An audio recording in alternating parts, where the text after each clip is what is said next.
ಇಡಿ ಅವರು ರಾಜಕೀಯ ಪ್ರೇರಿತವಾಗಿ ಕಾಂಗ್ರೆಸ್ ಪಕ್ಷ ಅಲ್ಲಿ ಅಧಿಕಾರದಲ್ಲಿದೆ, ಆ ಮುಖ್ಯಮಂತ್ರಿಗಳನ್ನ ಕಾಂಗ್ರೆಸ್ ಪಕ್ಷದ ಮುಖಂಡರನ್ನ ಟಾರ್ಗೆಟ್ ಮಾಡ್ತಾ ಇದ್ದಾರೆ. ಈ ಹೇಳಿಕೆಯನ್ನ ಇವತ್ತು ನಾಳೆ ಮುಖ್ಯಮಂತ್ರಿಗಳಿಂದ ಡಿ.ಕೆ. ಶಿವಕುಮಾರ್ ಇಂದ ನೀವು ನಿರೀಕ್ಷೆಯನ್ನ ಮಾಡಬಹುದು. ಭಾರತೀಯ ಜನತಾ ಪಾರ್ಟಿ ಮೈಸೂರಿನ ಮೂಡ ಪ್ರಕರಣವನ್ನ ಎತ್ತಿಕೊಂಡು ವಿಧಾನಸಭೆಯಲ್ಲಿ ಸದನದಲ್ಲಿ ಚರ್ಚೆ ಮಾಡಬೇಕು ಅಂದಾಗ ದೇಸಾಯಿ ಕಮಿಟಿಯನ್ನ ರಚನೆ ಮಾಡಿದ್ದೇವೆ, ಇದ್ರ ಬಗ್ಗೆ ಚರ್ಚೆಗೆ ಅವಕಾಶ ಕೊಡೋದಿಲ್ಲ ಅಂತೇಳಿ ಎಚ್.ಕೆ. ಪಾಟೀಲ್ ಕಾನೂನು ಸಚಿವರು ಸದನದ ಒಳಗಡೆ ಹೇಳಿ ನಿಮಗೆ ಚರ್ಚೆಗೆ ಅವಕಾಶವನ್ನು ನೀಡಲಿಲ್ಲ. ಮುಖ್ಯಮಂತ್ರಿಗಳು ಯಾವುದೇ ಅಪರಾಧ ಆಗಿಲ್ಲ, ಮೂಡದಲ್ಲಿ ಹಗರಣ ಆಗಿಲ್ಲ ಅಂತೇಳಿ ಬಹಿರಂಗವಾಗಿ ಹೇಳಿಕೆಯನ್ನು ಕೂಡ ನೀಡಿದ್ರು. ತದನಂತರದಲ್ಲಿ ನಾವು ಬಿಜೆಪಿ ಜೆಡಿಎಸ್ ಪಕ್ಷ ಮೈಸೂರಿಂದ ಬೆಂಗಳೂರು, ಬೆಂಗಳೂರಿಂದ ಮೈಸೂರು ಪಾದಯಾತ್ರೆಯನ್ನು ಕೂಡ ಮಾಡಿದ್ವಿ. ಅದಕ್ಕೆ ತದ್ವಿರುದ್ಧವಾಗಿ ಅವರು ಜನಾಂದೋಲನವನ್ನ ಕಾಂಗ್ರೆಸ್ ಪಕ್ಷದವರು ಮಾಡಿದ್ರು. ಇದು ಒಂದು ಭಾಗ.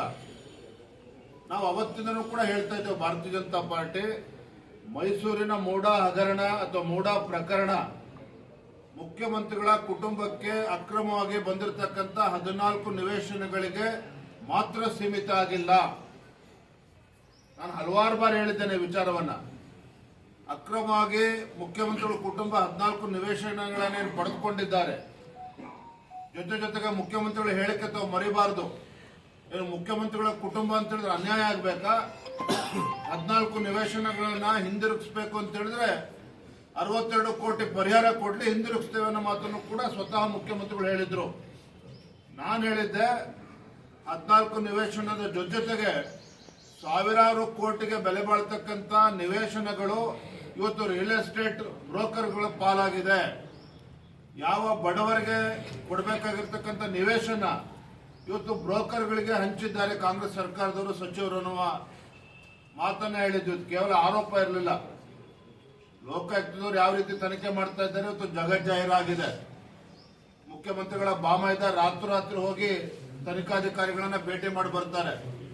ಆದ್ರೆ ಇವತ್ತು ಎನ್ಫೋರ್ಸ್ಮೆಂಟ್ ಡೈರೆಕ್ಟರೇಟ್ ಇವತ್ತು ನಿಷ್ಪಕ್ಷಪಾತವಾಗಿ ತನಿಖಾ ಸಂಸ್ಥೆಗಳು ಎಡುವುದಾಗ ಒಂದು ಪ್ರಾಮಾಣಿಕ ಒಂದು ತನಿಖೆ ಇವತ್ತು ಎನ್ಫೋರ್ಸ್ಮೆಂಟ್ ಡೈರೆಕ್ಟರೇಟ್ ನೇತೃತ್ವದಲ್ಲಿ ಆಗಿದೆ. ಹಾಗಾಗಿ ಮೊದಲ ಹಂತದಲ್ಲಿ ಇವತ್ತು ಎನ್ಫೋರ್ಸ್ಮೆಂಟ್ ಡೈರೆಕ್ಟರೇಟ್ ಹೇಳಿದೆ 700 ಕೋಟಿಗೂ ಹೆಚ್ಚು ಬೆಲೆ ಬಾಳ್ತಕ್ಕಂಥ ನಿವೇಶನಗಳು ಇವತ್ತು ದೊಡ್ಡ ಹಗರಣ ಆಗಿದೆ ಅನ್ನೋ ಮಾತನ್ನ ಎನ್ಫೋರ್ಸ್ಮೆಂಟ್ ಡೈರೆಕ್ಟರೇಟ್ ಹೇಳಿದೆ. ಮತ್ತೆ 14 ನಿವೇಶನಗಳಲ್ಲೂ ಕೂಡ ಸಂಪೂರ್ಣ ಅಕ್ರಮ ಆಗಿದೆ, ಫೋರ್ಜರಿ ಆಗಿದೆ. 2014ರಲ್ಲಿ ಕೊಟ್ಟಿರ್ತಕ್ಕಂಥ ಮುಖ್ಯಮಂತ್ರಿಗಳು ಧರ್ಮಪತ್ನಿ ಕೊಟ್ಟಿರ್ತಕ್ಕಂಥ ಅರ್ಜಿಯನ್ನ ವೈಟ್ನರ್ ಹಚ್ಚಿ ತಿದ್ದುವ ಕೆಲಸ ಮಾಡಿದ್ದಾರೆ. ಇವೆಲ್ಲವನ್ನು ಕೂಡ ಎನ್ಫೋರ್ಸ್ಮೆಂಟ್ ಡೈರೆಕ್ಟರೇಟ್ ಹೇಳಿದೆ.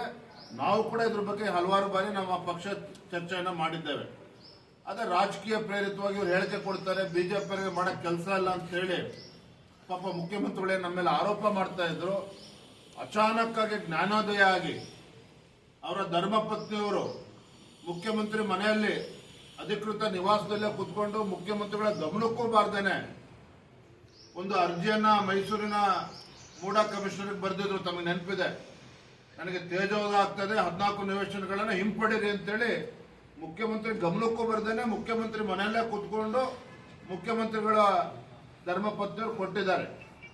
ಹಾಗಾಗಿ ಮುಖ್ಯಮಂತ್ರಿಗಳು ಧರ್ಮ ಸಂಕಟದಿಂದ, ಭ್ರಷ್ಟಾಚಾರದಿಂದ ತಪ್ಪಿಸ್ಕೊಳ್ಬೇಕು, ಆರೋಪದಿಂದ ತಪ್ಪಿಸ್ಕೋಬೇಕು ಅಂತೇಳಿ 14 ನಿವೇಶನಗಳನ್ನ ಹಿಂದಿರುಗಿಸ್ತಕ್ಕಂಥ ಪ್ರಯತ್ನ ಮಾಡಿದ್ದಾರೆ. ಕದ್ದ ಮಾಲನ್ನ ವಾಪಸ್ ಕೊಟ್ಟರೂ ಸಹ ಆರೋಪದಿಂದ ಮುಕ್ತರಾಗೋದಕ್ಕೆ ಸಾಧ್ಯ ಆಗೋದಿಲ್ಲ.